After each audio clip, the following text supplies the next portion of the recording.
Donc ce soir, comme vous l'a indiqué Béatrice Roederer, je ne vais évidemment pas faire la même conférence que la précédente, sinon il y aurait tromperie sur la marchandise. Mais c'est une approche que j'ai voulu plus pratique, le terme de professionnel, on a toujours, vous savez, ça renvoie à l'idée des professionnels de la profession qui parlent entre eux. Non, une approche plus concrète, plus matérielle que celle qui avait été, que j'avais prise dans ma première intervention, qui était une intervention assez générale. Alors j'ai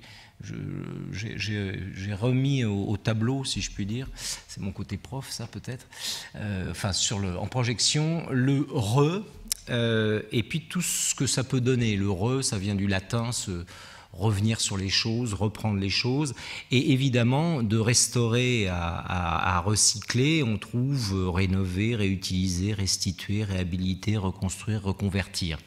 On est bien là dans la reprise des bâtiments, en l'occurrence d'architecture industrielle, voire de friches, qui s'inscrit dans un processus plus long, et qui était le processus qu'ont initié des gens comme Mérimée ou Viollet-le-Duc sur la restauration des monuments historiques.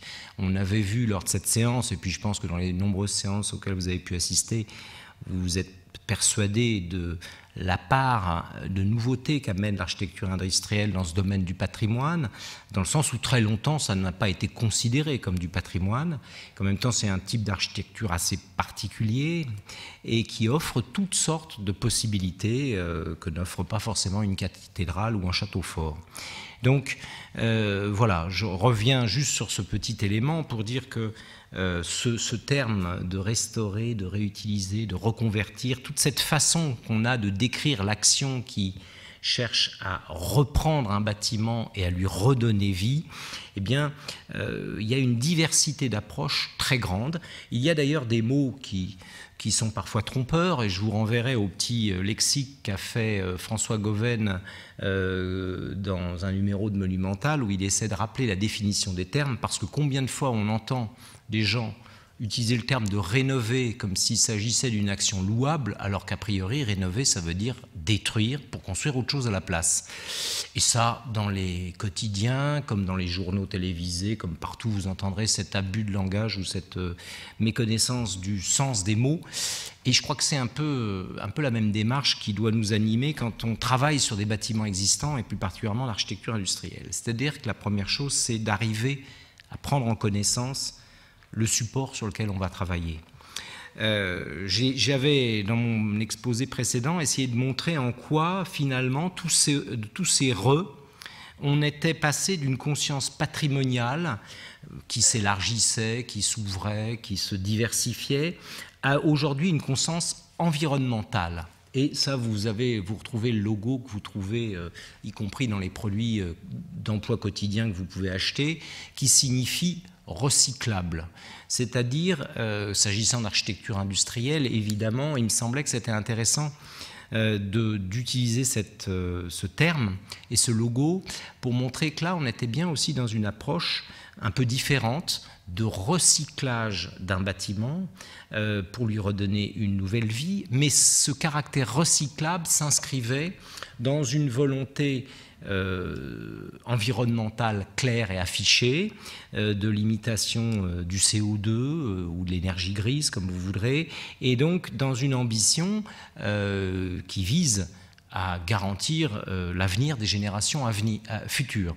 Ce qui montre bien que d'une approche très historique, très conservatrice, très protectrice de biens qui nous sont parvenus d'il y a très très très longtemps, on est passé, s'agissant de l'architecture industrielle, à une notion plus contemporaine et donc qui fait référence à la problématique environnementale qui, soyons-en sûrs, sera celle qui animera le siècle à venir, plus que ne peut le laisser accroire l'actuelle campagne présidentielle.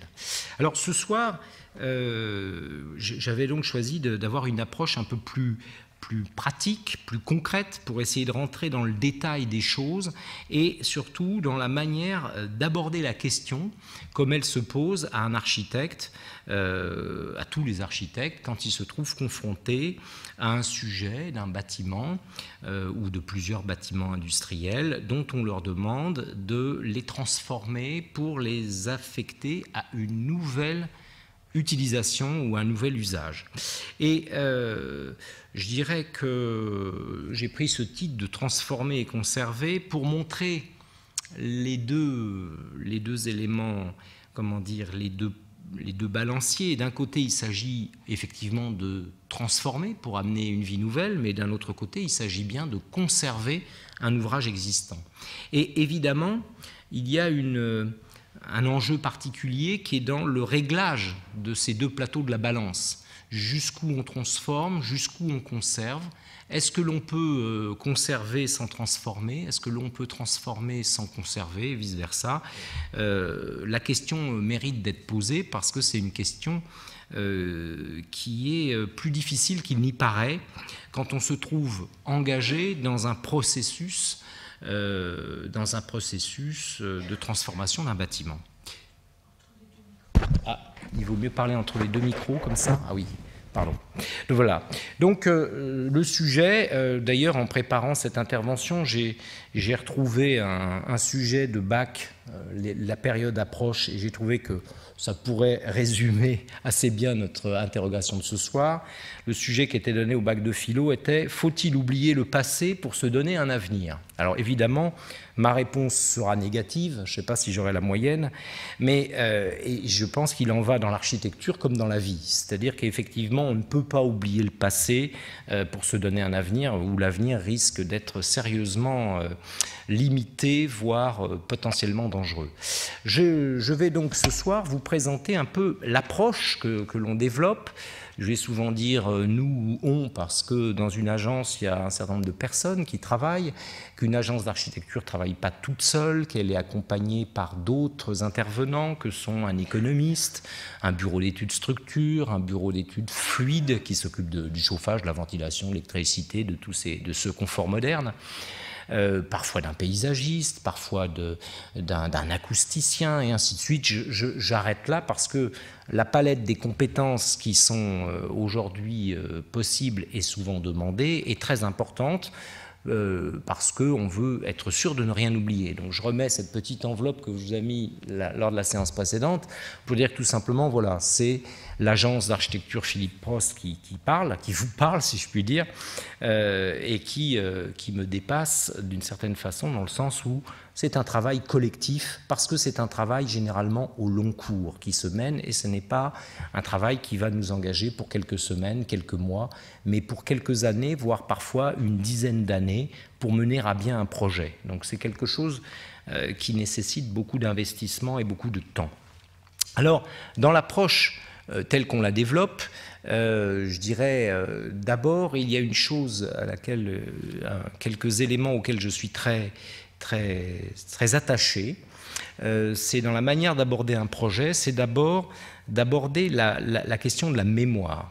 Hein, la mémoire, parce que la mémoire c'est le temps, parce que la mémoire c'est dans un site les traces d'occupation diverses, successives, les traces laissées par l'homme, laissées par les machines, mais c'est aussi la mémoire de l'architecte, le souvenir des espaces, des matériaux, des sensations que l'on éprouve quand on découvre la première fois un lieu. Et puis, autre chose que la mémoire, qui a à voir avec le temps, et le contexte matériel, ça on pourrait dire l'espace et la matière. Parce que c'est sur ça qu'on va travailler, c'est sur un espace physique, matériel, qui peut parfois avoir une part naturelle, une part bâtie, avec la question du sol, du sous-sol, mais la question de l'écriture architecturale. Et puis aussi, le contexte, il est historique, il est économique, il est social, il est humain en un mot. Ce que j'essaie de dire par là, c'est que simplement, on ne peut pas aborder un projet d'architecture qui touche à un existant industriel en simplement se demandant si la surface de bureau va bien rentrer dans le bâtiment. Même si c'est une question qui mérite d'être posée, on ne peut pas réduire l'architecture à cette approche fonctionnelle. Donc, la mémoire et le contexte, et l'approche que l'on va avoir de ces deux dimensions, qui sont à la fois l'espace et le temps, sont évidemment très importantes dans le travail que l'on va pouvoir mener, le travail de projet.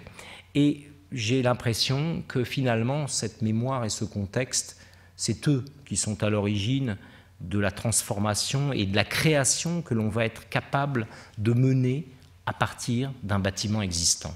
Donc, une approche qui doit être minutieuse et très délicate. Ça, c'est une première chose qui me semble important de citer.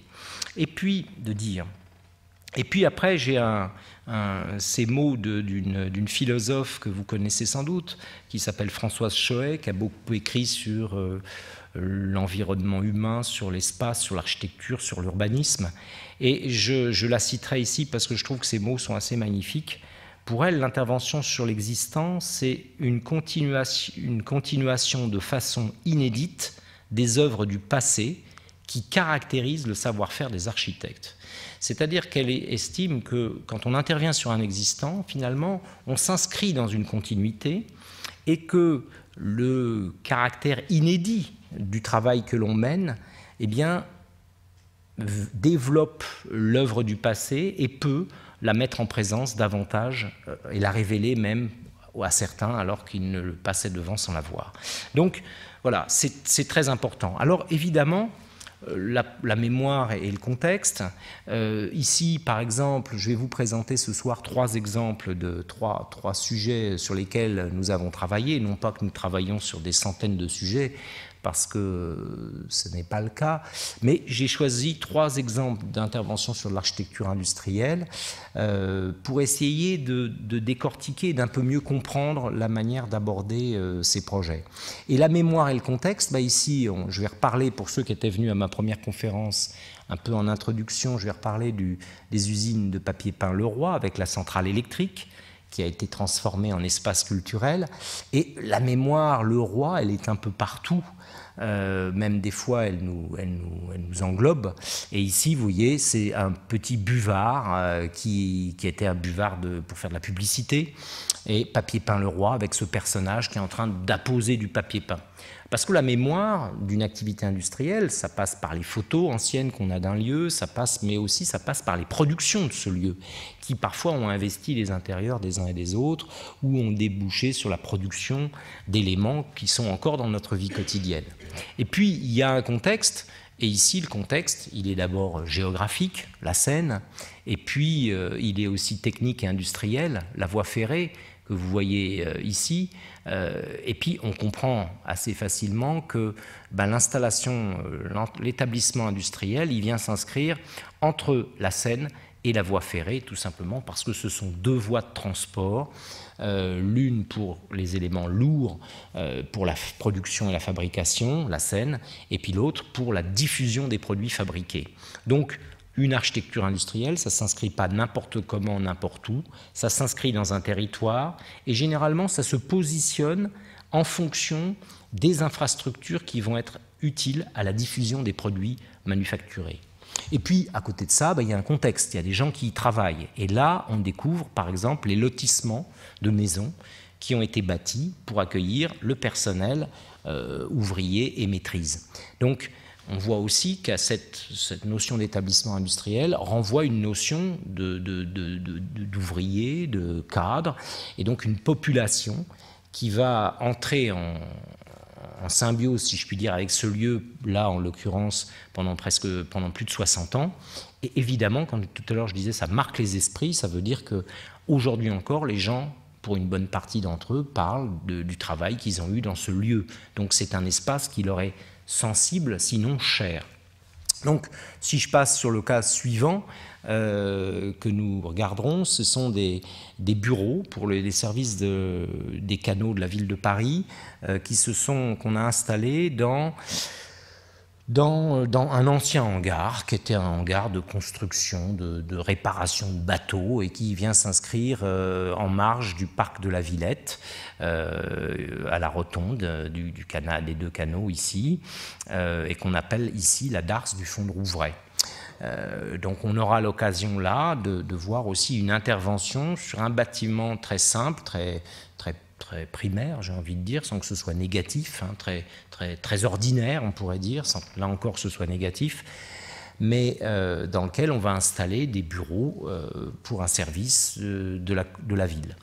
Et puis, le dernier exemple que je développerai plus particulièrement, c'est celui de la cartoucherie nationale de Bourg-les-Valences, qui est donc, comme son nom l'indique, une ancienne cartoucherie, mais j'aurai l'occasion d'y revenir un peu plus loin, qui a eu une vie avant d'être une cartoucherie et qui aujourd'hui a une vie après avoir été une cartoucherie.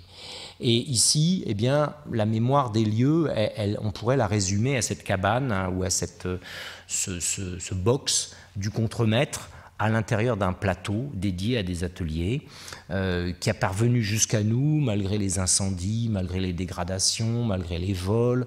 Elle est restée là en place et elle témoigne encore à sa façon de l'activité qui s'y déroulait.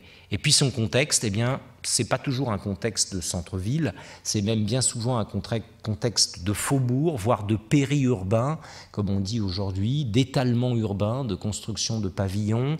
Et puis, en même temps, son contexte, c'est le voisinage avec une partie du terrain qui accueille toujours une activité industrielle dynamique. Et donc, ça montre qu'il y a une partie du site qui a su se transformer, qui a su accueillir de nouvelles activités, et puis une autre non, pour toutes sortes de raisons sur lesquelles je reviendrai tout à l'heure. Voilà, donc quand on balance, si je puis dire, entre cette mémoire et ce contexte, on voit très vite que les sites ont beaucoup de choses à nous raconter, beaucoup de choses à nous dire pour peu qu'on essaye de les écouter. Et je crois que je pense que la première visite que l'on fait d'un site, c'est un moment extrêmement important. Alors je l'ai un peu dit la fois dernière, quand j'ai présenté ce petit film où on voyait des lieux vides, sur lesquels on va revenir tout à l'heure, parce que vous les verrez en chantier et ensuite une fois livrés. Donc vous verrez le passage du moment de la découverte des lieux à l'occasion de la visite organisée pour le concours d'architecture à la livraison des lieux et à leur vie nouvelle. Mais cette première impression, cette première visite d'un site, c'est toujours un moment très fort. C'est un peu une rencontre avec une personne et c'est les premières émotions que l'on ressent, que la mémoire va enregistrer, va capter, souvent à notre insu. Ça va évidemment de l'ambiance, de la lumière, du son, des odeurs, de toutes sortes de choses qui constituent, je dirais, l'être du bâtiment sur lequel on va intervenir. Et ça, c'est pour moi quelque chose de très important dans la mesure où on ne souhaite pas brutaliser cet être, on ne souhaite pas le martyriser, encore moins. On souhaite l'écouter et essayer d'apprendre à le connaître pour être capable d'intervenir le mieux possible et pour lui permettre de reprendre vie, mais peut-être d'avoir encore une autre vie après cette vie qu'on lui donne. Donc, évidemment, entre en jeu une notion d'analyse des lieux qui dépasse les sensations, qui dépasse l'imaginaire, une notion d'analyse des lieux, d'analyse, on pourrait dire, des données physiques d'un bâtiment, qui est quelque chose d'extrêmement important. Cette analyse des données physiques, elle porte évidemment d'abord sur l'état du bâtiment. C'est ce qu'on appelle un diagnostic. Il n'est d'ailleurs, entre nous soit dit, pas toujours confié à l'architecte. Mais quand il l'est, c'est un moment privilégié pour entrer en connaissance du bâtiment, c'est-à-dire pour l'ausculter. On pourrait emprunter ce terme aux médecins, c'est-à-dire essayer de bien comprendre le bâtiment, son état et les enjeux auxquels il nous confronte. Donc, l'analyse des données physiques, je vais y revenir un peu plus loin. Les données physiques, c'est-à-dire la tenue des murs, la portance des planchers, est-ce que les structures sont encore capables d'accueillir de nouveaux usages, mais c'est aussi les hauteurs sous plafond, c'est aussi la sonorité d'une salle, c'est aussi la manière dont l'espace est éclairé ou pas. Tout ça, c'est toute cette information qui va nous servir, une fois ce travail préalable fait, à mettre en forme ce qu'on appelle un programme, c'est-à-dire un ensemble de données qui définit la part respective des bureaux, des espaces d'activité, des espaces de rencontre, des espaces communs, des espaces pratiques, et ainsi de suite. Et évidemment, chaque espace a ses particularités pour accueillir la vie, et le but du jeu, c'est de trouver les espaces les plus adaptés, déjà existants, pour installer les éléments du programme. C'est-à-dire un travail assez méticuleux qui consiste à voir ce qui est possible, ce qui ne l'est pas, et à optimiser les particularités spatiales ou physiques d'un bâtiment, c'est-à-dire à tirer parti de ce qui, dans un premier temps, parfois, peut nous apparaître comme une contrainte, au contraire, à donner de l'espace, à donner de l'ampleur, ou au contraire, à donner un aspect étouffé à telle ou telle salle, parce qu'elle va accueillir tel ou tel élément de programme. Donc, cette lecture du contexte des données physiques, elle est extrêmement importante pour être en mesure ensuite d'écrire le projet. Alors moi j'utilise volontiers ces deux termes, lire et écrire. En général c'est ce qu'on apprend à l'école au début. Et je crois que pour l'architecture c'est un peu pareil. Il faut d'abord apprendre à lire un bâtiment avant d'être capable d'écrire quelque chose sur ce bâtiment, ou plus exactement d'amener des éléments nouveaux et de les intégrer au bon moment. Écrire, c'est évidemment une action, c'est quelque chose qui vise à décrire un nouvel espace, à décrire un nouveau lieu, et ça parle de projet.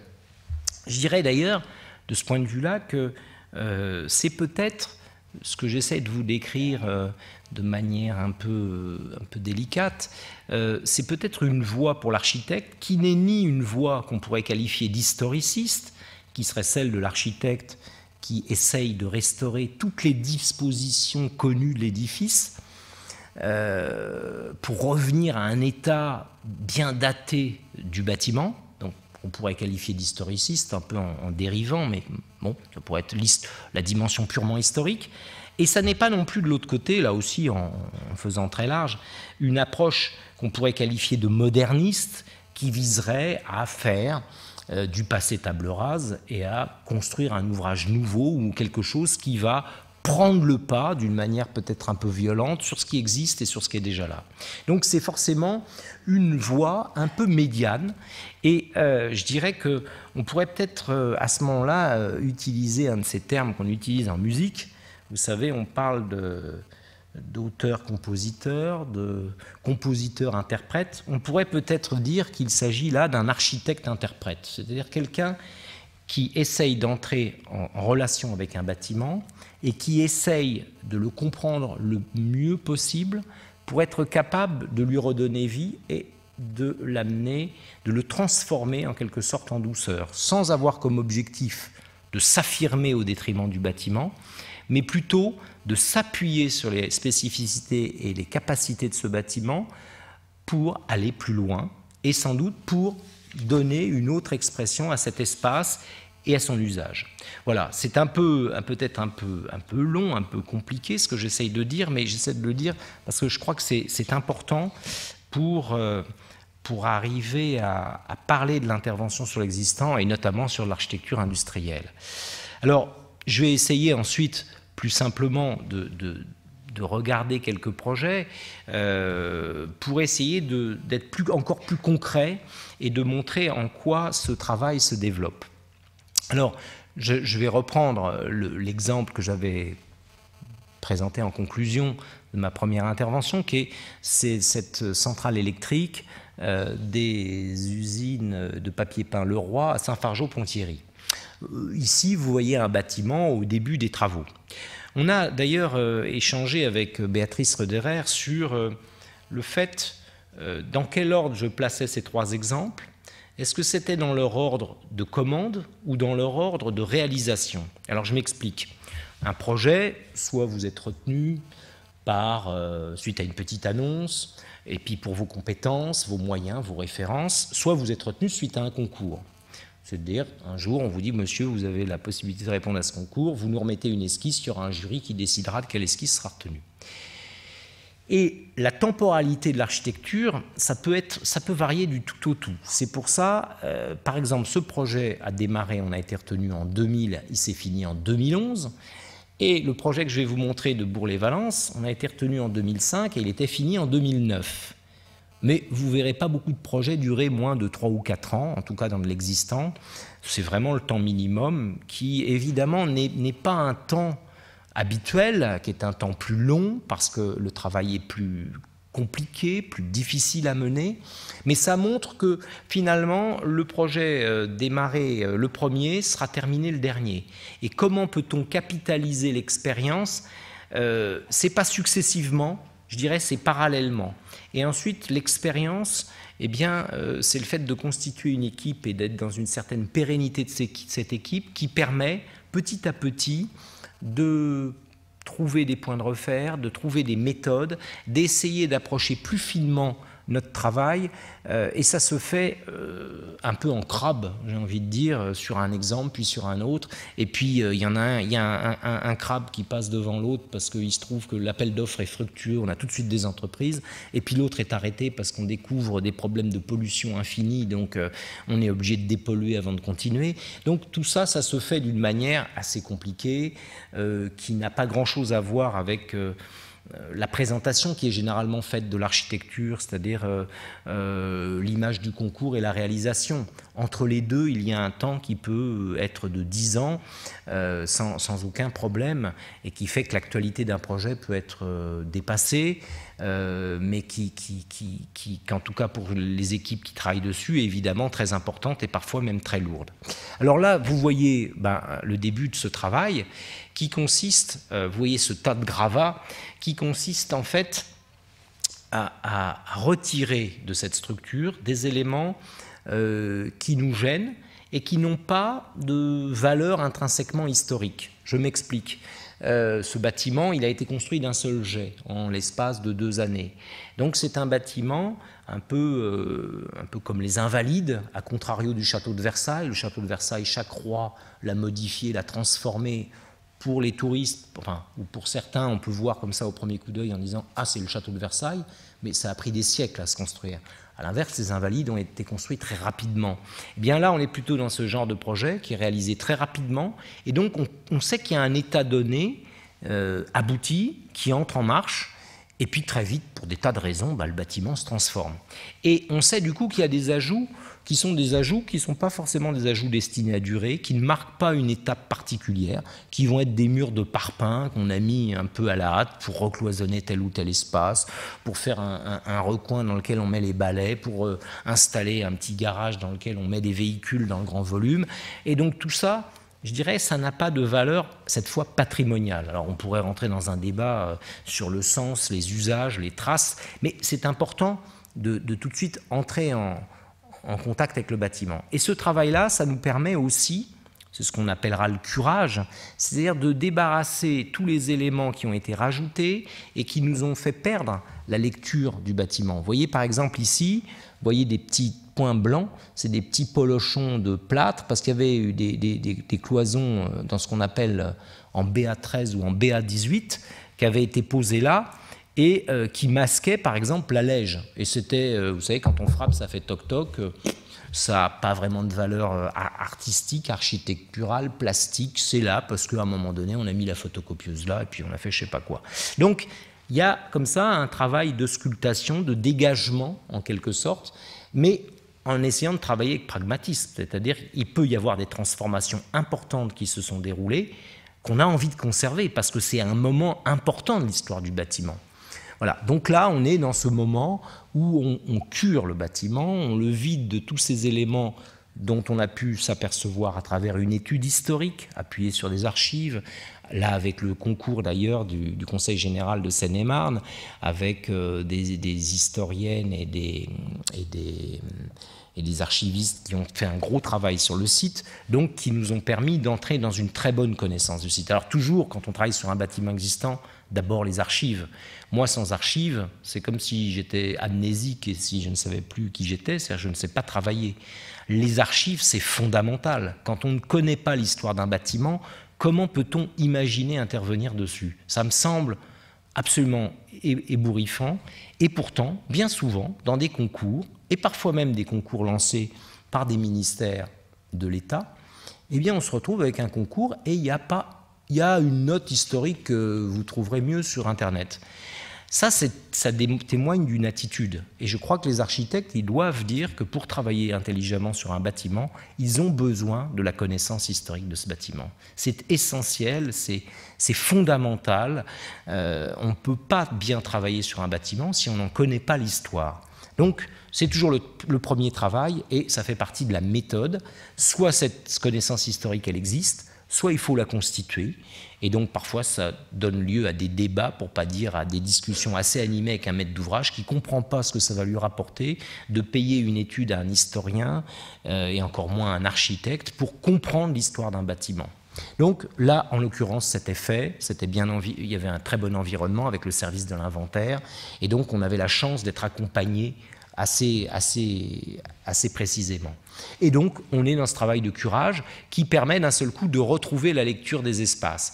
Et là, on est dans une de ces architectures industrielles où la protection a démarré par la protection des machines, que vous voyez ici, la fameuse machine des 26 couleurs, unique au monde, qui pouvait imprimer 26 couleurs différentes sur un papier peint, et puis sur des éléments de la centrale électrique encore en place, et que tous ces éléments ont été préservés au titre des monuments historiques avant le bâtiment. J'insiste là-dessus parce que bien souvent, ça a pu être le cas dans les architectures industrielles, c'est finalement la machine qui est d'abord protégée avant que ce soit le bâtiment. Et là, on voit l'état du bâtiment, avec le petit buvard que je vous ai montré, parce qu'il y a dû y avoir une journée du patrimoine où on a parlé du bâtiment. Et puis des espaces assez incroyables, parce que des espaces industriels destinés à des fonctionnalités bien particulières, comme cette espèce de grande galerie qui donne sur la Seine. En fait, arrivait là un transbordeur à charbon, et puis de cette galerie, on jetait dans des trémies qui là ont disparu, le charbon dans les chaudières qui produisaient l'énergie, qui ensuite était transformée en électricité, et ensuite transmise dans le bâtiment. Donc, un dispositif technique dans la compréhension duquel il faut rentrer pour être en capacité de penser le projet. Et puis là, une caractéristique technique particulière, la manière dont est construit le bâtiment.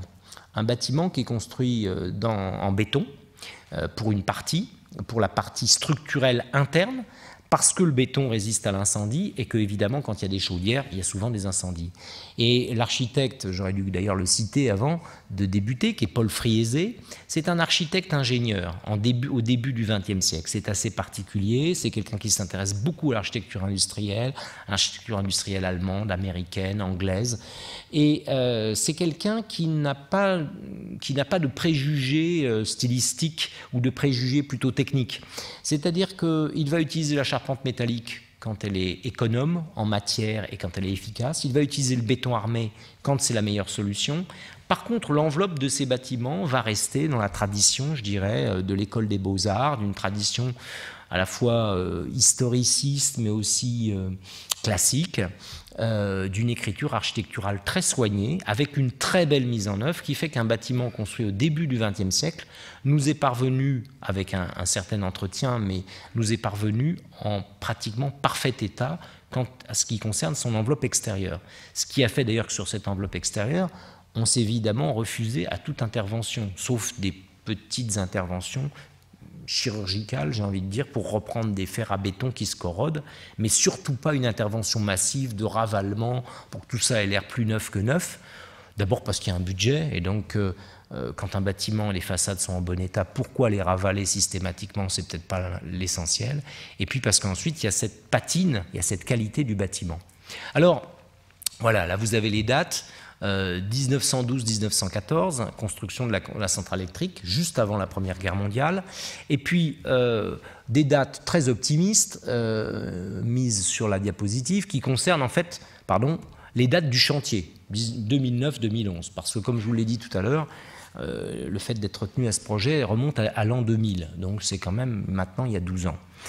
Et le chantier va durer, lui, un timing à peu près classique d'environ un peu plus de 18 mois, entre 18 et 24 mois, donc un temps nécessaire pour transformer les lieux. Alors, dans les outils que l'on utilise pour faire les projets, il y a cette technique que j'emprunte aux ingénieurs militaires de l'époque classique, qui est systématiquement, alors j'allais dire lavé, mais il ne s'agit pas d'aquarelle, mais qui est systématiquement représenté dans une couleur ce qui existe, et de représenter dans une autre couleur ce que l'on va construire. Parce que quand on intervient dans un bâtiment comme cela, on construit d'une certaine manière. Donc, en rouge, c'est ce que l'on construit. Alors, je n'ai pas mis le plan d'avant qui est ce qu'on démolit. Ce qu'on démolit, ce qu'on conserve, ce qu'on construit. Il y a toujours ces trois actions. Et je dirais, tout à l'heure, je parlais des plateaux de la balance, l'équilibre entre ce qu'on démolit et ce que l'on construit par rapport à ce que l'on conserve est évidemment une question de dosage. Et c'est évidemment de ce dosage que va se définir un projet à travers ce dosage. Ça dépend évidemment de la nature du bâtiment, de sa qualité, de son état de conservation et ainsi de suite. Mais ça dépend aussi de ce dosage, va dépendre aussi la vie future de ce bâtiment et sa capacité, j'insiste bien, à connaître peut-être un nouvel âge plus tard et une nouvelle vie. Donc ici, vous voyez très clairement que dans cet espace de la salle des machines, on ne touche à rien, il n'y a rien à toucher a priori. Par contre, quand on vous demande de faire une salle de spectacle dans un lieu pareil, eh bien, on vient inscrire entre le mur de refend longitudinal et la structure en béton armé qui se trouve ici, on vient inscrire le volume de la salle de spectacle entre ces deux files constructives. Puisque un bâtiment, il y a des files constructives dans un sens et dans l'autre, et évidemment, la tenue du bâtiment, pour que le bâtiment tienne debout, il faut que ces fils constructifs soient respectés ou remplacés par d'autres fils. Mais c'est évidemment très important. Et puis pour desservir les niveaux, eh bien, autrefois on a un vide toute hauteur qui se plaçait là, eh bien c'est là qu'on inscrit un escalier. Pas par choix esthétique, pas par ambition architecturale de faire un escalier qui se développe comme un ruban métallique à l'intérieur de ces voûtes de béton. Non, simplement parce que les trémies, elles sont là, elles existent. Donc, on repère où sont les trémies pour voir comment on peut créer une circulation verticale. Et je dirais ça, c'est d'autant plus important qu'on est là dans un matériau qui est le béton armé, qui est calculé, dans notre jargon, on appelle ça les normes de calcul 1905, ça ne nous rajeunit pas, ce qui veut dire évidemment qu'aujourd'hui, une structure en béton armé calculée aux normes de 1905, aucun bureau de contrôle et aucun assureur ne va vous soutenir si vous commencez à taper dedans. Parce que si vous tapez dedans, on ne sait pas ce qui se passe. Les outils de calcul actuels ne sont pas prévus pour ces types de construction. Et donc, vous allez tout de suite vous retrouver dans une situation extrêmement délicate de comment je peux reprendre une structure. Et on va vous entraîner, tout ça, les règles, les normes, les procédures, vont vous entraîner à construire une structure dans la structure. Et heureusement, quand il y a des limites budgétaires, on s'arrête très vite, parce qu'on s'aperçoit qu'on n'a pas les moyens de construire une deuxième structure pour accueillir le programme. Et là, c'est le rapport très important entre le programme et le bâtiment, et c'est ce qui explique aussi les errements de ce projet, c'est qu'au début, les élus avaient envie d'une jauge plus importante, d'une jauge, c'est-à-dire la capacité d'une salle de spectacle à accueillir les spectateurs. Et ils voulaient 300, 350 places. Et dès qu'on voulait atteindre cette jauge, eh bien, il fallait a priori démolir cette file de poteaux. Et dès que l'on démolissait cette file de poteaux, on ne savait plus justifier la tenue du bâtiment en termes de structure, et on était donc obligé de construire une contre-structure à l'intérieur de la structure. Et ce que détestent le plus les bureaux de contrôle et les outils de calcul, c'est les structures mixtes, parce que personne ne sait vraiment comment ça fonctionne. Tout le monde a des grosses inquiétudes sur le travail bois, béton, métal, et alors encore plus quand il s'agit du béton de 1905. Donc, courage fuyons, on ouvre les parapluies et très vite, tout devient impossible. Donc, la seule stratégie possible et économiquement viable, c'est de travailler avec cette structure et d'inscrire le programme dedans. Alors évidemment, ça c'est tout un travail que doit mener l'architecte, qui est un travail d'explicitation, à la fois avec des documents historiques, avec des documents techniques, pour petit à petit faire comprendre à son maître d'ouvrage qu'il ne va pas pouvoir avoir une jauge de plus de 250 places, parce que le bâtiment ne peut pas accueillir une jauge de plus de 250 places, et tout en respectant sa structure. Et heureusement, comme le maître d'ouvrage en question a cette intelligence, il a fini par le comprendre et se dire, à un moment donné, ce qui a été encore un arrêt dans le projet, bon, est-ce qu'on fait la salle de spectacle là, oui ou non? Est-ce que pour nous, ce qui est important, c'est de faire la salle de spectacle pour réamener la vie dans cette centrale électrique des usines de papier peint, ou est-ce que ce qui est le plus intéressant pour nous et le plus important, c'est de faire une salle de spectacle de 350 places? Alors là, je n'étais pas dans les discussions du conseil municipal, mais elles ont duré un certain temps, et finalement, c'est l'idée que c'était la mémoire de ce lieu qui comptait avant toute chose et qu'il y aurait là une salle qui ferait moins de 250 places parce qu'on ne pouvait pas faire autrement, sauf à dépenser un budget que l'on n'avait pas. Alors, ça, c'est le petit croquis pour expliquer les 3 éléments du programme qu'on nous a demandé de combiner, qui était à la fois une salle de spectacle, un lieu dédié au patrimoine industriel, qui est la salle des machines qu'on a vue, et puis, j'allais dire, l'éternelle salle multi-usage, pour ne pas dire polyvalente, qui devait accueillir toutes les manifestations associatives et autres. Et évidemment, avec la contrainte économique de dire comment ça peut fonctionner tout ça, pour qu'il n'y ait qu'un accueil, que tout ça, ça puisse fonctionner en même temps ou séparément. Et donc là encore, c'est l'intelligence du bâtiment sur laquelle on peut s'appuyer et non pas un projet en lui-même. C'est-à-dire que, j'allais dire, maintenant, le public suit le même flux que le charbon autrefois. Il arrive par la travée centrale, il est distribué dans les 3 espaces. On a juste eu à faire pour cela un percement dans un mur de refend et ça nous a suffi pour régler l'ensemble. Et percer un mur de refend pour faire une porte de 2,50 m de large sur 2,50 m de haut, proportionnellement, c'est relativement peu coûteux. Alors attendez, pardon, ça part très vite sur je ne sais pas cette souris, mais bon. Voilà. Donc la salle, elle vient s'inscrire entre le mur de refend et la file de poteaux dont je parlais tout à l'heure, qui est là.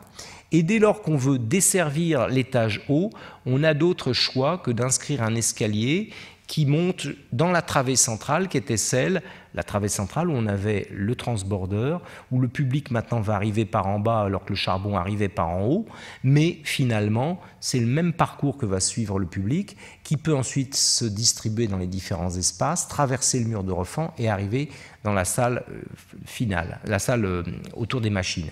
Voilà l'espace. Une fois les cloisonnements ou les recloisonnements, j'ai envie de dire, dégagés, vous voyez, tout ça du cloisonnement par pain, vous voyez que la structure, elle est préservée dans son intégrité, parce que si on commence à y toucher, en fait, on ne sait plus comment faire, sauf à dépenser des sommes considérables et à la détruire.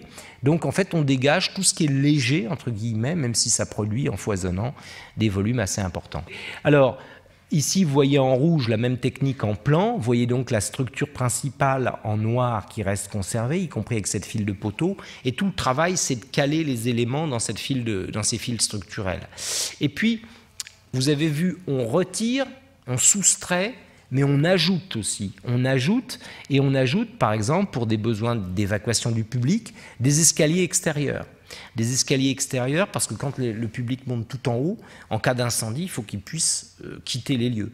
Et puis à terme, tout en haut, ça peut devenir une terrasse qui donne une vue sur le site qui n'est pas inintéressante. Donc on met en place des structures de distribution verticale externes dans un registre qui est celui de l'industriel d'aujourd'hui, c'est-à-dire de l'acier galvanisé, très simple, que l'on essaie de dessiner comme Friese dessinait ses ouvrages, c'est-à-dire en contrôlant le dessin de chaque élément et en faisant un véritable ouvrage de charpente métallique. Et puis là, on voit la salle telle qu'elle se déploie, avec aussi son système d'évacuation, d'accès par le bas, mais aussi d'évacuation par le haut. Et on voit ici ces espaces intérieurs tels qu'ils se présentent, très, très sobres, avec un de ces escaliers extérieurs dont je parlais tout à l'heure, qu'on voit évacuant le public vers l'extérieur.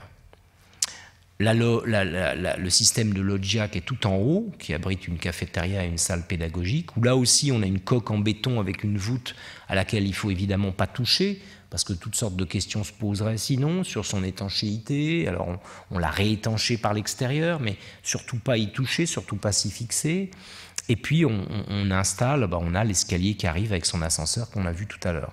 Et voilà dans l'autre sens, dans la coupe, comment ça se passe et comment la scène et le gradinage s'installent, avec des rapports de longueur qui sont codifiés par la projection type CNC, c'est-à-dire Centre National du Cinéma, pour pouvoir diffuser des films dont la sortie est une actualité et pas uniquement de l'art-essai. Voilà, donc la régie qui se trouve là, et du coup un jeu de volumes qui viennent s'imbriquer à l'intérieur du volume existant. À l'extérieur vont dépasser des volumes techniques en terrasse, parce qu'on a besoin de toutes sortes de machines pour traiter l'air à l'intérieur du bâtiment. Et en même temps, on a recours en extérieur à des panneaux solaires, thermique, et non pas photovoltaïque, sur toute la terrasse. Et puis on a recours à la géothermie comme autre appoint énergétique, de manière à valoriser les ressources énergétiques renouvelables dans le fonctionnement du bâtiment. Voilà la salle à l'intérieur. Donc là, j'allais dire, on pourrait être partout ailleurs, tout simplement parce que c'est une coque, c'est une double coque, pour qu'il n'y ait pas de transmission de vibrations aux structures portantes et que les structures portantes ne transmettent pas de vibrations. Donc vous avez le mur de refend, les poteaux, et on vient glisser à l'intérieur une double coque avec des sièges.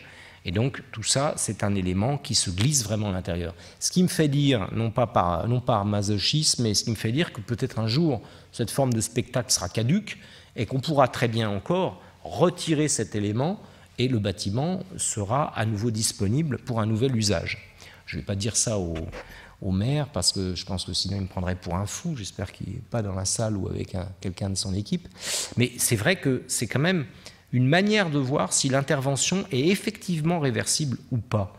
Et puis là, donc, on voit l'ascenseur, la gaine d'ascenseur qui monte dans la trémie. On retrouve, on a remarqué les trémies anciennes des chaudières, on les a traitées comme des caissons sombres, pour qu'on puisse expliquer le fonctionnement de l'usine.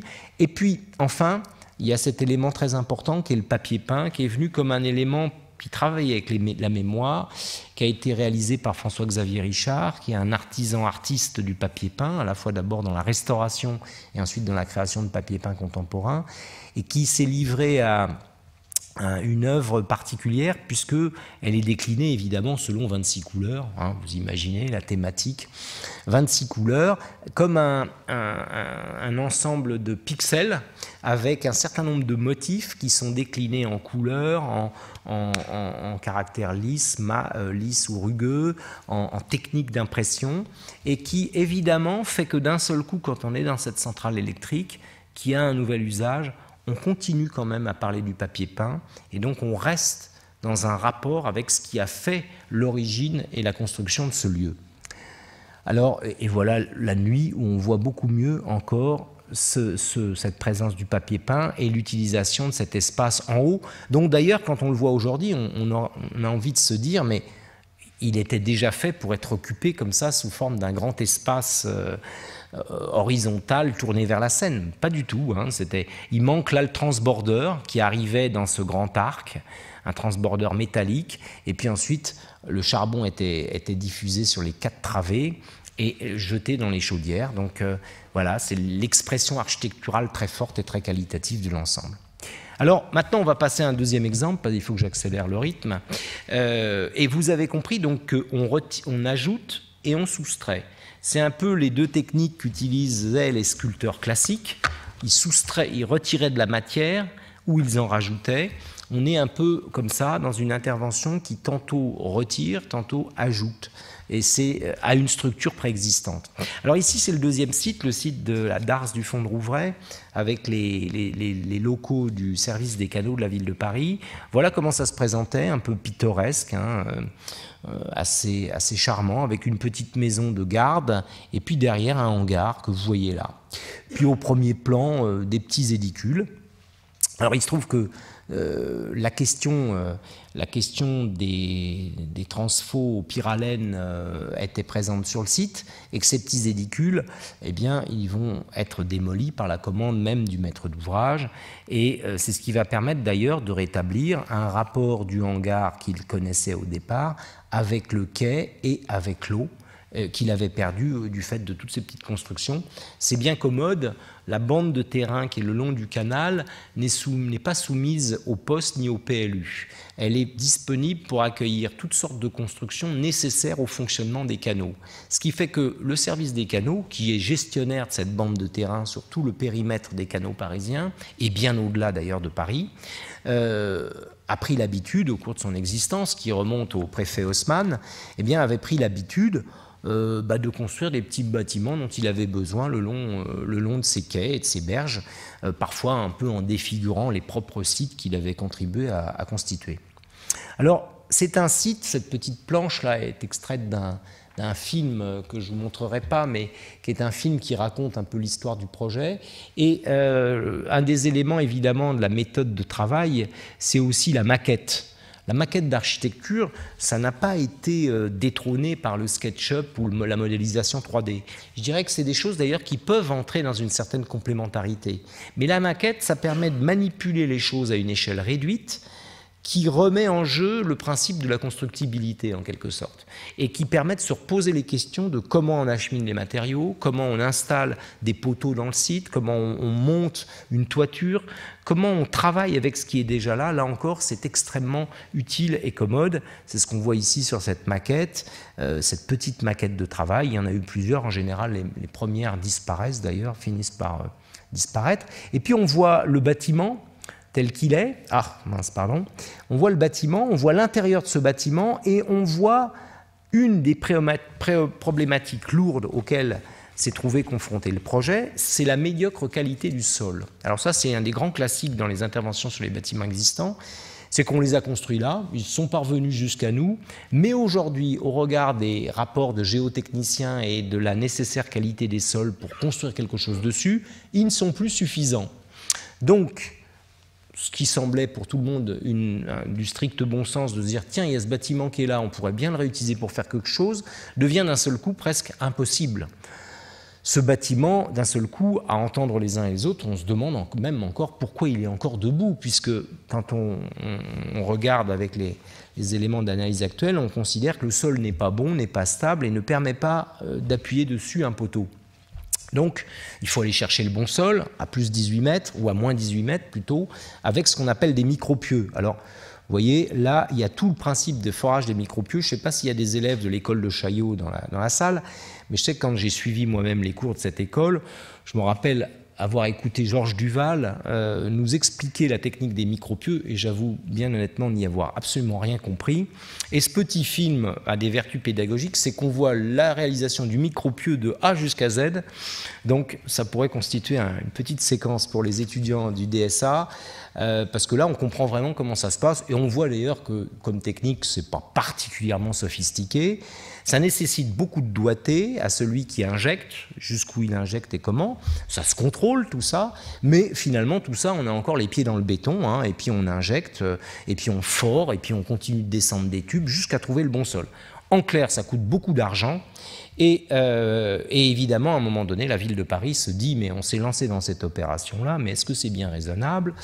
Est-ce qu'on n'est pas allé trop loin? Est-ce qu'il n'aurait pas fallu tout simplement abattre ce bâtiment parce que ça va nous coûter trop cher ?»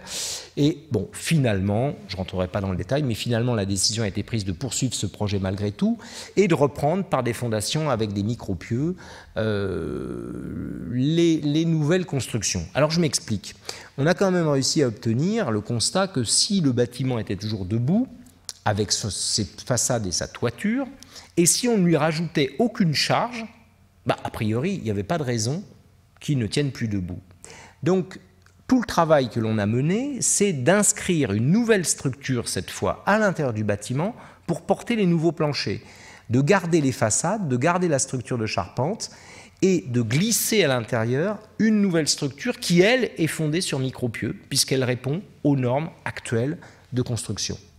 Alors, un petit croquis, parce que aussi pour rappeler, mais ils ne sont pas très nombreux dans la salle, mais peu importe, rappeler aux architectes qui étudient à l'école de Chaillot que rien de tel qu'un croquis pour essayer de travailler un projet, parce que on n'est pas dans la même forme de précision que nous impose l'ordinateur. On est dans autre chose, et c'est quand même ce qui reste le plus commode pour essayer de concevoir un projet. Alors là, vous voyez la coupe de ce modeste hangar, à l'intérieur duquel j'ai essayé de glisser le programme, qui, il faut dire, était un peu volumineux. Et donc la seule solution qui se présentait à nous, c'était de construire jusqu'à 3 niveaux à l'intérieur de ce hangar, ce qui était possible en fonction tout simplement de la pente du toit, et puis de le protéger de l'impact solaire en lui donnant un auvent qui avait une ambition urbaine, puisque normalement, à terme, on devrait pouvoir rejoindre le boulevard en longeant le canal le jour où la cité des travaux de la Villette sera démontée, puisque c'est des bâtiments provisoires depuis le lancement du projet.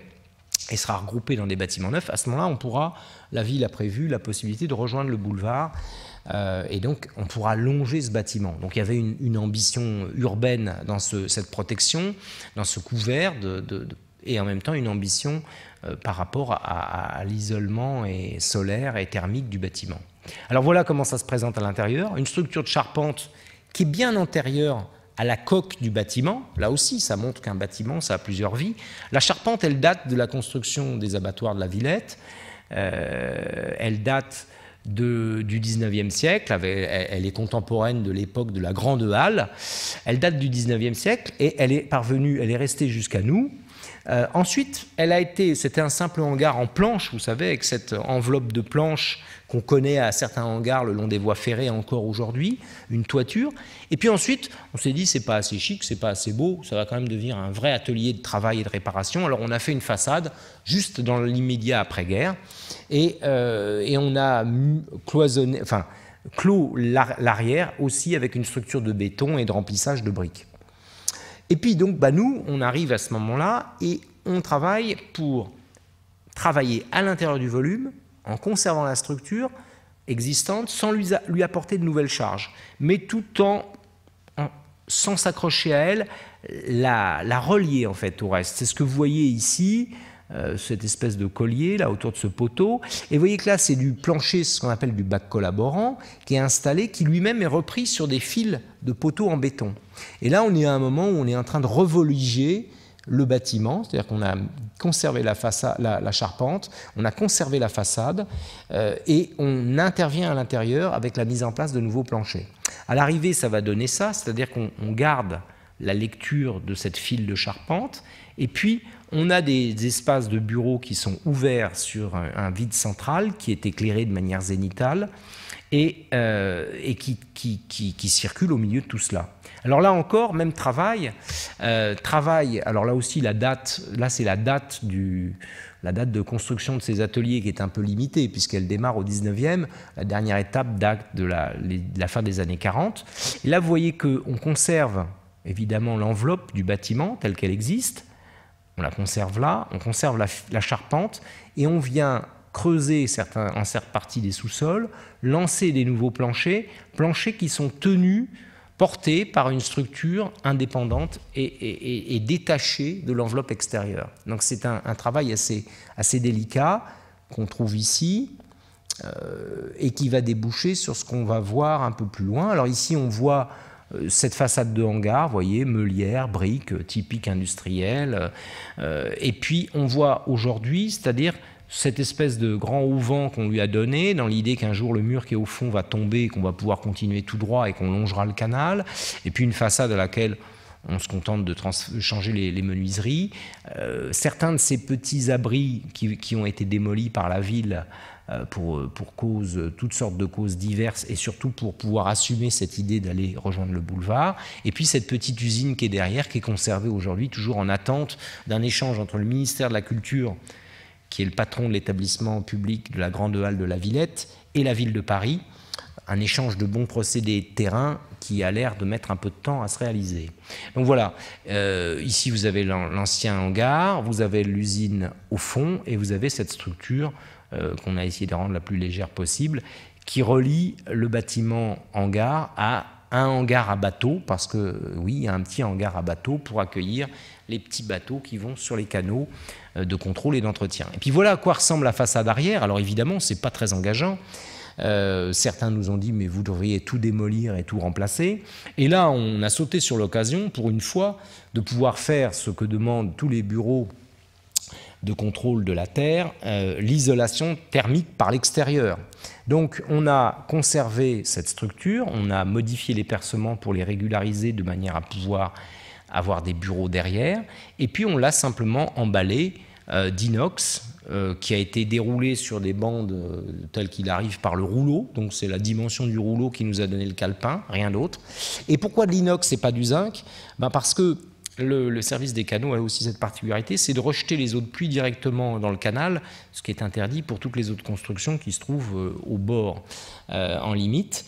Et donc, le zinc rejette des produits, des particules qui peuvent être nocives dans l'eau. Donc, finalement, l'inox, pour des raisons environnementales, lui a été préféré.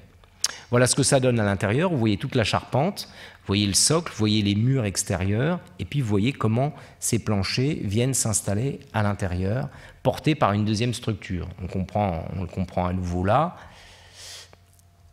Je passe assez vite, jusqu'à arriver à monter à au troisième niveau, si je puis dire, par un volume d'escalier qui est détaché de l'ensemble de la structure, qui se glisse entre deux fermes de charpente et qui nous permet de relier l'ensemble et de desservir tous les niveaux.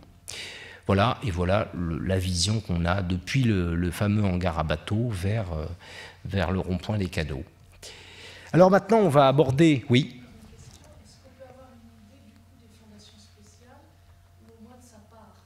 Alors, j'avoue que j'ai pas... de mémoire, il me semble que ça représentait entre 15 et 20% du montant des travaux. Donc c'était un montant très important. Peut-être qu'il n'y a-t-il pas trop de... Je ne sais pas s'il y a des spécialistes des marchés publics dans la salle, mais généralement, un avenant est possible jusqu'à hauteur de 15%. Après, ça remet en cause ce qu'on appelle l'économie globale du marché, et ça peut être susceptible de faire repartir le maître d'ouvrage à zéro quand il s'agit d'un maître d'ouvrage public. Et là, on était confronté à aussi la question de l'organisation des études en amont d'un projet d'architecture. C'est-à-dire qu'évidemment, tous ces éléments de diagnostic, de sondage, pour bien faire, ils doivent être menés avant le projet d'architecture, pour que l'équipe de maîtrise d'œuvre ait en sa possession l'ensemble des éléments.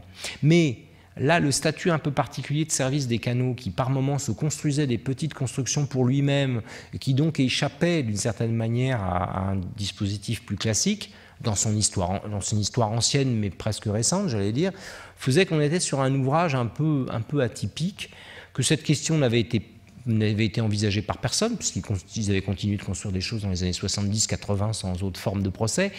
Ce qu'il faut rappeler, c'est qu'évidemment, les normes sont sans cesse durcies, en bonne et simple raison de la pression des assurances et des assureurs, qui, dès qu'il y a un sinistre, évalue l'impact potentiel de tel ou tel sinistre nouveau sur les montants qui seraient amenés à verser.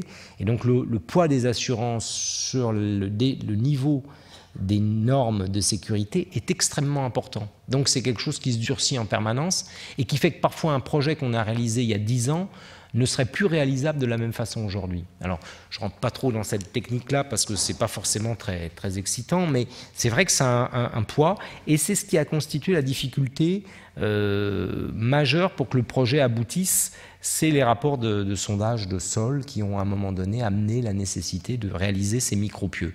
Et ce qui nous a permis de passer entre les gouttes, si je puis dire, c'est justement d'être sur cette logique d'une structure dissociée qui, elle, était portée par micropieux, et non pas de transférer des charges sur la structure existante, ce qui veut dire qu'on aurait été obligé aussi de la reprendre intégralement sous micropieux. Donc c'est pour ça qu'il y a une stratégie dans l'approche constructive qui est aussi assez importante pour parfois tout simplement pouvoir mener à bien un projet. Alors là, j'ai besoin du secours du technicien pour lancer le petit film, puisque on est arrivé au moment du petit film par rapport à Bourg-les-Valences, dont je vais vous parler maintenant. Je suis un peu long, un peu lent peut-être.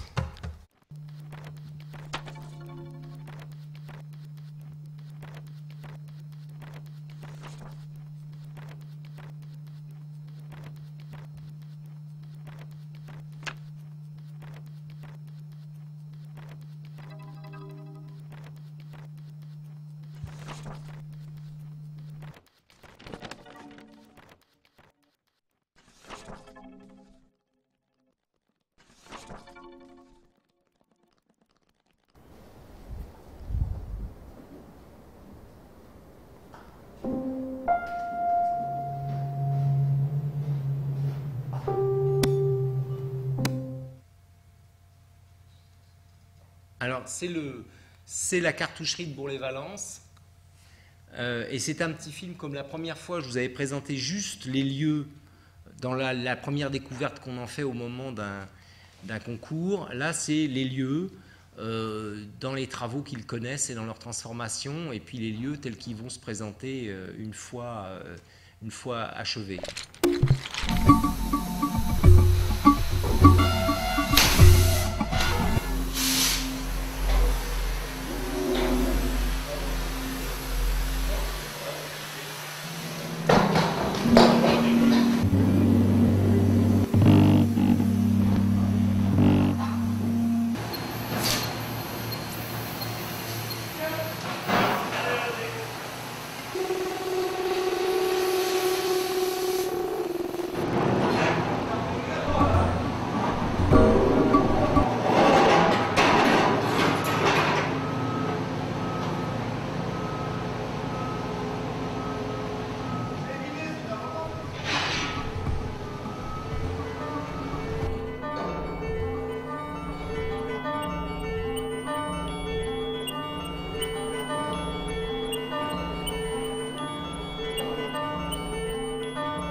C'est gravé au mur.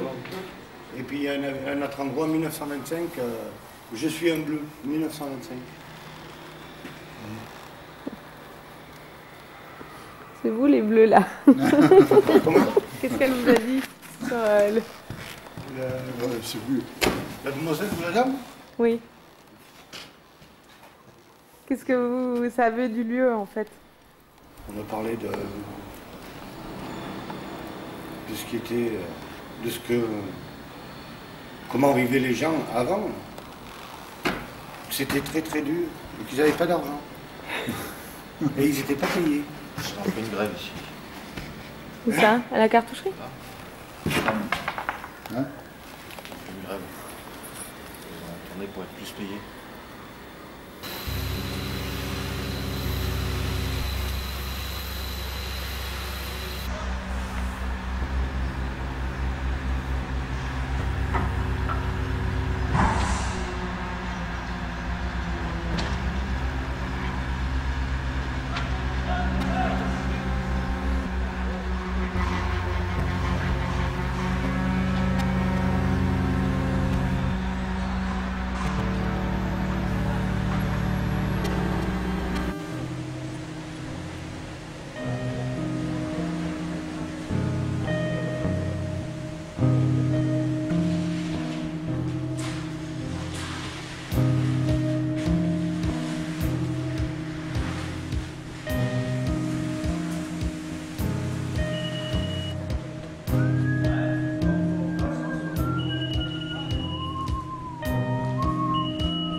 Disons qu'ici on a un petit avantage, c'est qu'il n'y a pas d'incorporation des cheminements.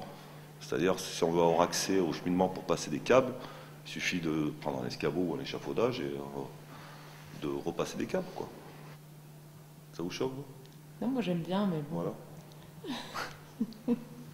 Non, mais à tout cacher, on perdrait du volume. Hein, on perd combien sous plafond? Je sais pas, il faut descendre des plafonds d'un mètre presque. Les planchers, les poutres, je sais pas. Le haut des fenêtres, voilà. On viendrait taper dans les fenêtres, on verrait plus la route. Ce qu'ils ont voulu garder, c'est le style usine. Hein. Ouais, voilà, tout à fait. À la base, le projet, je pense qu'ils oui, c'est ça, ouais. tout ça apparent, parce que dans une usine, c'est toujours apparent. Vous appelez comment? David. Vous êtes en apprentissage, c'est ouais. ça? Et en menuiserie? Ça pose de menuiserie? Ouais. Est-ce que vous pouvez me montrer comment marchent les persiennes? Bah, on peut les fermer avec la manette, là. Comme ça. Et puis les ouvrir, pareil. Celle du haut, pareil, aussi, elle s'ouvre.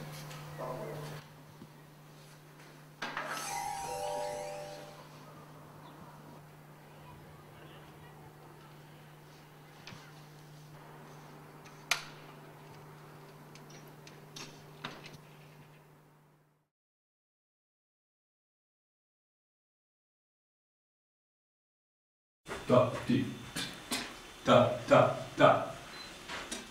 Ouais, je vais très bien. Il faut que ce soit un impact très court. Que ce soit un pic.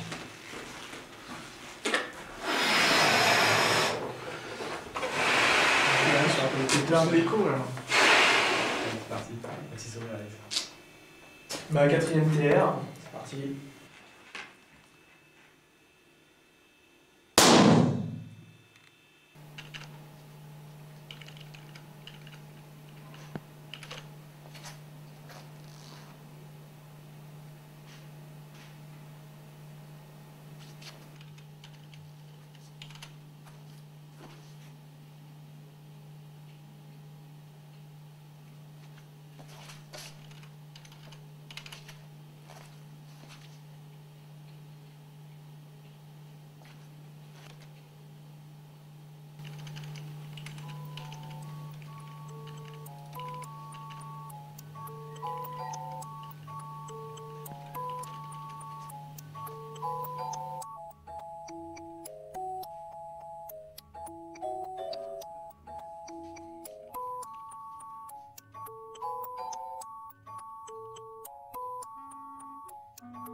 Eh bien voilà, donc là on a vu la vie revenir. C'est un extrait en fait d'une production qu'on a faite pour documenter l'histoire du projet et du chantier qui en fait dure, je crois, 56 minutes si ma mémoire est bonne. Donc c'est quelques coupes de passage, mais ça vous permet d'avoir un peu l'idée du chantier auquel ça peut donner lieu et puis de la vie qui vient à peine de revenir puisque ça a été tourné juste quand les gens prenaient possession des lieux.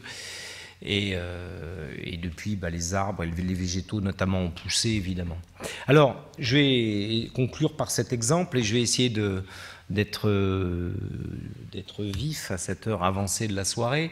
Ça, c'est une photo ancienne de la cartoucherie nationale de Bourg-les-Valences. Alors, c'est un bâtiment qui a déjà connu une vie avant d'être une cartoucherie, puisqu'avant d'être une cartoucherie, c'était une manufacture d'indienne, de textile.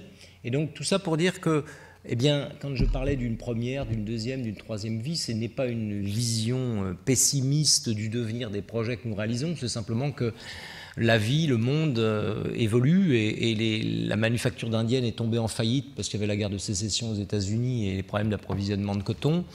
Et du coup, eh bien, la manufacture d'indienne est devenue une cartoucherie parce que c'était un bâtiment qui se prêtait assez bien à y installer cette activité, surtout après la guerre de 1870 et le réarmement de la France à cette époque en vue de la revanche de 1870. Donc vous avez ici une photo ancienne qui vous montre la qualité du bâtiment, une grande architecture assez austère, de type néoclassique, qu'on pourrait imaginer de Jacques-Nicolas Louis Durand, l'architecte, celui qui enseignait l'architecture à l'école polytechnique au sortir de la Révolution. Et puis cette architecture un peu plus civile de ce qu'on appelle là-bas les tours, qui sont des bâtiments qui présentent une modénature. Ici les bureaux, évidemment, comme vous pouvez l'imaginer, et puis là les ateliers, des grands plateaux libres et disponibles, et qui donc, après avoir cessé d'être une cartoucherie, ont eu le projet de devenir un lieu qu'on appelle la cour des images pour accueillir un pôle de dessin animé, pour accueillir un studio de dessin animé qui s'appelle Folimage, pour accueillir une école de dessin animé et puis pour accueillir tout ce qui va avec, c'est-à-dire d'autres studios, d'autres productions, d'autres lieux. Et c'est une belle histoire puisque au départ, le bâtiment était promis à la démolition tout simplement. C'est une archiviste municipale, Idelette de Roque-Chazalette, qui s'est opposé à la pelleteuse et puis qui est allé voir son maire, son sénateur maire en lui disant c'est pas possible, on ne peut pas démolir ce bâtiment, il faut que vous fassiez quelque chose. Puis bon, les choses ont suivi leur fil, c'est bien souvent le cas en matière de patrimoine industriel, des personnes, une association, des gens se battent pour garder un bâtiment et puis là cette cartoucherie, beaucoup y avaient travaillé parce qu'elle a été en fonction jusque dans les années 70-80 avec plusieurs milliers d'ouvriers. Et donc tout ça fait qu'à un moment donné, c'est vrai que la population se dit « Ah, pourquoi on ne garde pas ce beau bâtiment ?» et ainsi de suite. Et la mayonnaise prend. Alors je ne vais pas développer parce que l'heure est avancée et je vous ai promis d'être rapide. Voilà une image, une gravure qui représente ce projet. Alors à l'époque, c'était le projet de la manufacture d'indienne. Et vous voyez, il y a deux parties du bâtiment qui ont été construites. Et il y en avait deux autres qui devaient venir les compléter pour former un carré qui n'a jamais été réalisé. Parce qu'un projet, c'est ça déjà. Un projet, il y a une conception qui s'opère, puis parfois le projet n'est pas réalisé intégralement, ou à peine on vient de le réaliser, on le change, son usage et sa destination. Donc c'est ça qui est important aussi de comprendre dans un site. Et puis vous avez au-dessus des images qui vous montrent comment ont été entassées les machines quand c'était une cartoucherie à l'intérieur avec le personnel nombreux, et puis la sortie de l'usine ou l'entrée de l'usine, je ne vois pas bien, et puis les divertissements, il y a des grands bassins, parce que l'eau est présente sur le site, elle était nécessaire aux manufactures textiles, et dans les moments de grosse chaleur, eh bien, une partie de ceux qui travaillaient là se baignaient dans ce bassin. Aujourd'hui, on se posera des questions sur la sûreté du bassin, sur la qualité de l'eau, mais à l'époque, les choses étaient un tout petit peu moins encadrées. Et vous voyez sur cette gravure quelque chose qui est très important. Une chose très importante, c'est la petite locomotive que vous avez là. C'est une gravure qui est destinée à promouvoir le projet et à mettre dans une dynamique. Et vous avez le chemin de fer, comme on a vu tout à l'heure, qui est évidemment presque toujours qui rôde à côté de ces bâtiments industriels tout simplement et qui est nécessaire à leur implantation. Et puis vous avez les façades dans leur état avant travaux. Quand on arrive sur un lieu comme ça, on a un peu l'impression d'être face à un Pompéi industriel, c'est-à-dire un ensemble de bâtiments très vastes, un terrain très vaste, où sont encore en place toutes sortes d'infrastructures, de bâtiments, de rails qui desservent les ateliers, de canalisation de l'eau. Tout ça est encore là. Et évidemment, ces 5 murs, hein, c'est enclos, donc c'est aussi une sorte d'espace où le temps s'est arrêté, où une faune, une flore se sont développées un peu hors de contrôle. Évidemment, c'est un moment assez privilégié, et en même temps, vous êtes face à l'ampleur de la tâche, si je puis dire, qui vous attend. Et évidemment, il y a beaucoup dans cet esprit des lieux qui doit être sauvegardé. Alors ici, c'est une maquette de travail avec le paysagiste David Besson. Il est apparu très rapidement qu'on avait la commande d'un jardin. Il fallait installer un jardin à la fois dédié à ceux qui allaient occuper les lieux et pour partie publique. Et donc, vous voyez, l'idée, c'était de restituer par le carré central l'emprise des 4 bâtiments qui auraient dû exister si la manufacture d'indienne n'avait pas fait faillite, et puis de les séparer en empruntant au vocabulaire classique des jardins, le haha, vous savez, ce fossé ou ce canal qui fait que de loin la perspective est maintenue, mais quand on s'approche, on ne peut pas franchir. Donc un grand bassin sur toute la longueur qui est redoublé par un passage qui va permettre de relier le bas du site, le bas du site, au haut du site, et donc de désenclaver ce site dans lequel personne ne pouvait rentrer parce que c'était ceint de murs. Hein, c'était une particularité d'une friche industrielle classique. Donc de faire rentrer les gens depuis le bas de la ville, qui est un ancien faubourg, pardon, je suis désolé, ça passe un peu trop vite, jusque vers le haut et traverser le site pour aller vers quelques équipements de petite enfance, crèches et autres.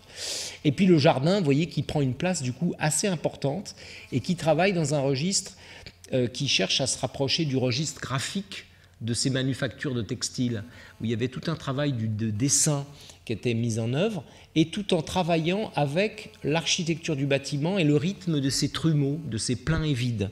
J'y reviendrai rapidement. Voilà, donc l'idée très simple de désenclaver le site, de traverser sous une voûte, un plancher, qui était prévu à cet effet mais qui avait été bloqué, et de réouvrir un grand accès qui permet de relier le bas au haut, tout simplement. On a eu l'état des lieux. Alors là, on a eu la chance, justement, dans l'ordonnancement des études, d'être amené à faire l'étude de diagnostic complète du bâtiment, donc de passer plusieurs semaines, pour ne pas dire 2 mois et demi, à investiguer le bâtiment, et ensuite à pouvoir faire toute une phase de curage avant de lancer l'appel d'offres pour les autres entreprises. C'est évidemment ce qu'il faut faire, parce que cette phase de curage, d'un seul coup, vous permet de retrouver l'intégralité de la lisibilité des structures et vous permet de parfaitement adapter le projet à ce que l'on découvre. Et du coup, vous permet de définir des lots beaucoup plus précisément en appel d'offres que si vous partiez sans avoir fait ce curage. Bon, là, on a eu cette chance-là, on ne l'a pas toujours, et parfois d'ailleurs les maîtrises d'ouvrage ne souhaitent pas confier ces missions à l'architecte, mais les confier à d'autres. Alors que là, au contraire, on était dans un contexte où le maître d'ouvrage souhaitait à la fois qu'on s'occupe de la mission de diagnostic et aussi de la mission d'exécution, ce qu'on appelle la mission d'exécution, c'est-à-dire de mettre en œuvre des plans d'exécution qui vont servir aux entreprises à construire. Et là, c'était évidemment un avantage, même si dans un premier temps, on l'a pris comme un risque, parce que c'est très rarement confié à l'équipe de maîtrise d'œuvre. Donc, ça nous faisait un peu peur, où on se posait des questions sur jusqu'où tout cela pouvait nous emmener. Et finalement, ça s'est avéré une bonne solution.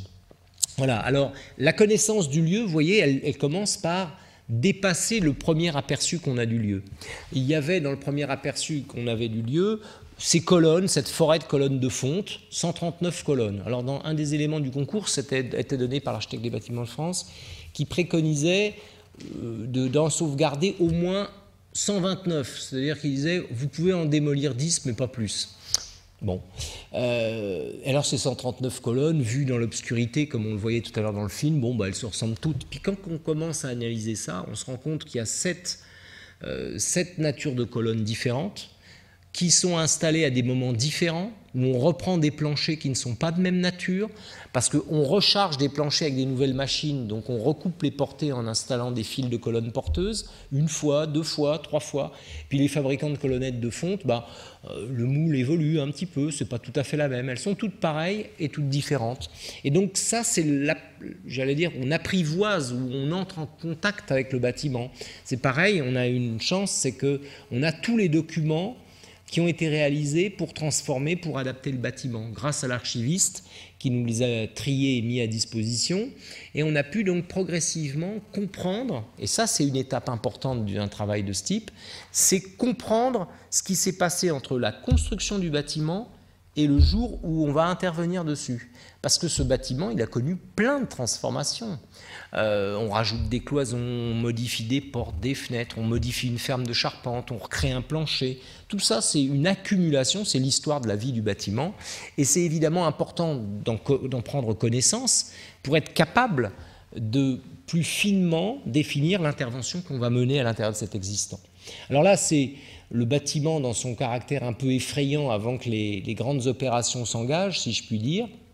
Alors c'est un bâtiment qui a connu toutes les vicissitudes du patrimoine industriel, abandonné, des gens se sont installés dedans, on fait des feux, il y a quelques bouts de plancher qui sont partis en fumée, il y a eu des dégradations, les vols des cheminées, les vols de ceci, les vols de cela.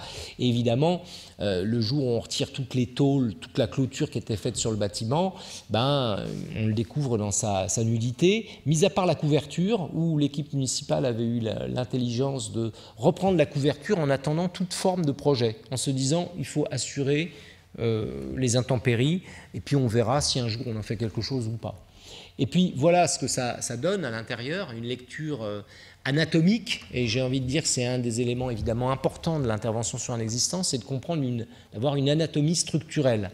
Et là, le défi que nous nous sommes donné, c'est que dans toutes les zones où les structures de plancher avaient été conservées, jusqu'alors, c'est de les conserver et de les renforcer et de poser un plancher dessus, un bac métallique dessus, qu'on remplit ensuite de béton, mais de conserver leur rôle porteur à ces structures. Parce que là aussi, c'est un peu comme dans un individu, on a un squelette. Dès qu'on modifie une pièce du squelette, l'équilibre se déplace, se déforme, il peut se reconstituer, mais plus on conserve l'équilibre de base, mieux on se porte. Et évidemment, la fabrique du projet, elle passe à travers toutes ces investigations. Alors vous en avez une autre qui est l'investigation des structures et les reprises de fondation, par exemple. Les reprises de fondation qui s'opèrent parce que là encore, on s'aperçoit qu'au vu des normes de calcul d'aujourd'hui, certaines fondations de colonnes ne sont pas suffisantes, donc on doit redonner des fondations plus importantes. Et puis il y a un élément très important, un lieu de dessin animé où les gens continuent de travailler avec un crayon et du calque, même si ça ne les empêche pas de monter tout en numérique, et ainsi de suite. Tout à l'heure, d'ailleurs, celui qui faisait claquer un ballon, vous vous demandez peut-être qui c'était l'acousticien qui vérifiait les qualités acoustiques des cabines son. Parce que c'est un bâtiment, on s'est servi des grands plateaux pour installer dedans comme des cabines, comme des volumes, dans lesquels on a installé les activités très particulières. Cabine son, cabine d'enregistrement, montage 3D, ainsi de suite. Et on a voulu que la lumière puisse être à l'intérieur de ce bâtiment, tantôt très importante, tantôt presque totalement absente, pour ce travail des dessinateurs qui travaillent avec le calque et la lumière et un crayon à papier. Donc c'est ce que vous voyez là, c'est le relevé qu'on a fait de toutes les baies pour se rendre compte qu'elles avaient l'air toutes pareilles mais qu'elles n'étaient pas toutes pareilles, qu'elles présentaient des qualités différentes, des épaisseurs, des hauteurs différentes, pour ensuite travailler sous forme de prototypes pour amener des systèmes de persiennes qu'on va poser à l'intérieur des baies de manière à pouvoir éteindre ou allumer la lumière, enfin laisser la lumière intérieure rentrer ou pas. On est dans une zone qui est la Drôme, un secteur qui est la Drôme, où il y a beaucoup de lumière et où il y a aussi la question, la problématique du Mistral. Donc tout ça nécessitait d'être testé en amont. Là, vous comprenez mieux de quoi il s'agit. C'est le volet qui est en train de se remonter, les persiennes qui sont en train de se remonter, que vous avez vu tout à l'heure dans le petit film, manœuvré par le petit apprenti. Et puis là, vous avez ce système remonté ou pas remonté qui constitue évidemment l'élément visible du projet en extérieur. Il n'y a pas de grand geste. L'intervention, elle consiste à pouvoir maîtriser la qualité de lumière à l'intérieur des espaces où se trouvent les gens qui travaillent par rapport à ce sujet du dessin animé. Et donc là, il y a 250 fenêtres. Donc vous êtes face à une échelle où évidemment, il faut tester les choses en amont, il faut régler au moyen de prototypes, parce qu'une fois qu'on se met à poser les 250 fenêtres, on ne peut pas se rendre compte que les codes ne sont pas bonnes ou qu'il y a tel ou tel problème. Il faut s'en être aperçu avant. Voilà la qualité de lumière que ça peut créer à l'intérieur quand c'est en position semi-ouverte, très filtrée. Et puis on peut aller aussi jusqu'à une obscurité quasi totale où il y a juste la lumière du cintre qui traverse et qu'on voit encore éclairer ici un de ces pieds de colonne. Alors ici une petite coupe qui vous renvoie à ce que vous avez vu dans le film, donc ces systèmes de persiennes mobiles, et puis ces fermes de charpente, si vous avez remarqué tout à l'heure, en fait les fermes on les a conservées intégralement, on a simplement rajouté des éléments métalliques pour les renforcer, très lisibles, sous forme de moise, sous forme d'étrier, des choses qu'on rajoute mais qui permettent de conserver la lecture de l'intégrité de la charpente initiale et de lire très simplement l'intervention et surtout de pouvoir vérifier si cette intervention est toujours efficace. Et puis enfin ces volumes qu'on a vus tout à l'heure, pardon, je vais trop vite, ces volumes qu'on a vus monter tout à l'heure, qui sont comme des boîtes qu'on vient poser à l'intérieur sur ces planchers repris. Dans l'idée, là encore, que si un jour les besoins du studio de dessin animé ou l'activité change, on peut démolir les boîtes et on peut garder le plancher et replacer autre chose. Vous avez vu tout à l'heure la réflexion de l'électricien. Tout ce qui est cheminement de câbles, ou dans un studio de dessin animé, ça change très vite, les équipes se déplacent, s'organisent autrement. Il faut pouvoir déplacer tout ça, alimenter tout ça autrement.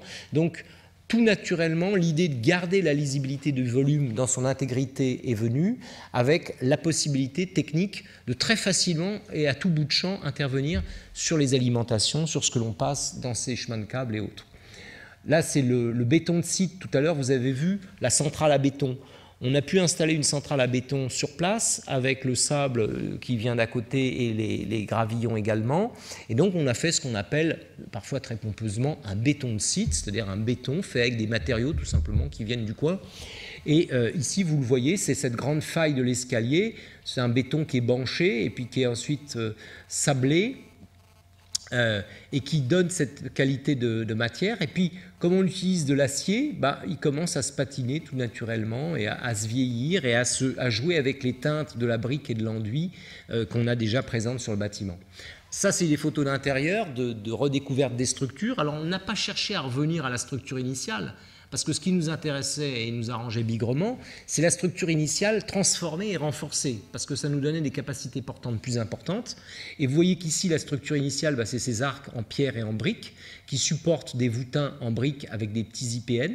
Et vous voyez qu'après, on a rajouté une deuxième structure, faite de colonnettes en fonte et de poutres en bois pour recouper les portées de manière à supporter des machines plus lourdes. Ça, c'est tout le développement de l'activité de cartouche qui fait qu'on amène des machines de plus en plus lourdes. Et nous, évidemment, ça nous intéresse parce que ça nous permet d'avoir des planchers avec des capacités portantes, plus importantes, et donc qui permettent à des activités diverses de se développer. Ça, c'est une photo que je montre parce que je la trouve assez rigolote. C'est tout simplement...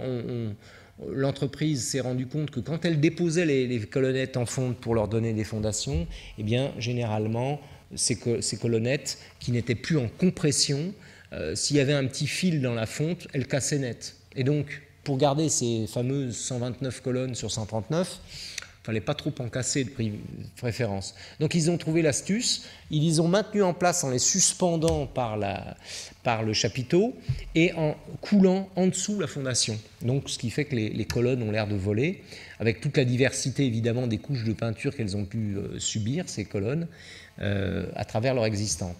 Et puis, la mission d'exécution, j'ai juste mis un plan comme ça, parce que c'est intéressant de voir ce que ça peut donner. Ça veut dire qu'on est allé, et ça c'était une chance par rapport à l'idée d'avoir des fluides apparents partout, c'est qu'on nous a confié la mission de l'exécution de tous les parcours et des synthèses, c'est-à-dire de vérifier qu'il n'y a rien qui impacte rien, que tout passe, que tout circule. Alors ça donne ces espèces de plans un peu étranges avec beaucoup de couleurs, mais qui permettent avec des couches de vérifier également en coupe si tout circule, tout passe comme on veut, et du coup on va jusqu'au bout du travail en quelque sorte de ce qu'on appelle les fluides. Voilà un de ces espaces qu'on retrouve avec les colonnettes qui étaient tout à l'heure suspendues par les cheveux qui restent là, qui est un petit habillage d'un volume d'une petite salle de vidéoprojection de films. Et puis on a gardé tout simplement les espèces de peintures de propreté qu'il y avait dans ces usines, hein, une partie basse sombre, une partie haute claire, et puis on a tous ces systèmes de fluides qui circulent un peu partout, avec des systèmes de cloisonnement très simples. Ici, le hall d'entrée de Folle Image, je passe, hein. Et puis la cabine du contremaître qu'on a réussi à réutiliser pour accueillir tout simplement le public à l'entrée dans le pavillon d'honneur d'entrée du bâtiment. Et puis des formes aussi, l'analogie des formes. Ici, on avait une très belle voûte plate de carreaux de briques et qui malencontreusement s'est effondrée. D'ailleurs, a posteriori, on a une petite frayeur parce qu'en fait, il y avait là, le jour de la première pierre, le discours des officiels, le préfet, le président de la région, le président du département et le maire. Et en fait, il a été choisi de la restituer dans sa volumétrie, en béton armé. Et puis, on a réussi à convaincre les élus qu'au bout du compte, on pouvait bien la laisser apparente, parce que là, il y avait un travail assez magnifique que souvent les architectes aiment à présenter et qu'ils n'arrivent pas à faire aussi bien, parce qu'on avait un maçon avec un très bon charpentier qui faisait tous ces coffrages. Et vous voyez la perfection de l'exécution, on dirait que tout est fait pour que ça soit parfaitement dessiné. Et donc, ça donne une analogie de forme assez intéressante avec un matériau actuel, mais ça ne trahit pas, je pense, l'esprit de ces lieux.